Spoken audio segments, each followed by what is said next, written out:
পটল দিয়ে যে কত রকমের রান্না করা যায় তা বলে শেষ করা যাবে না। সেরকমই একটা সাবেকি রান্না হলো পটল চিংড়ি বা চিংড়ি বাটা পটল। প্রথমে বেশ কিছুটা পরিমাণ পটলের খোসা ছাড়িয়ে পটলগুলোকে দুভাগে ভাগ করে কেটে ধুয়ে রেখেছি। এবার কড়ার মধ্যে বেশ পরিমাণ মতো সাদা তেল গরম করতে দিয়ে দিয়েছি। নুন হলুদ মাখা পটলগুলোকে ভালো করে লাল লাল করে ভেজে এবার তুলে নেব।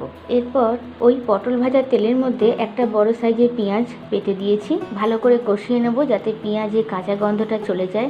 এবার আদা, রসুন, কাঁচা লঙ্কা এবং শুকনো লঙ্কা ভালো করে বেটে কষিয়ে নেব। ঝালটা আপনারা আপনাদের পছন্দ অনুযায়ী দেবেন। হলুদ গুঁড়ো দিলাম, স্বাদ মতো নুন দিতে হবে। একটু নাড়াচাড়া করে সামান্য চিনি দিলাম, এতে স্বাদটা ভালো আসবে। আপনারা চাইলে নাও দিতে পারেন। এখানে আমি বেশ কিছুটা চিংড়ি মাছ নিয়েছি।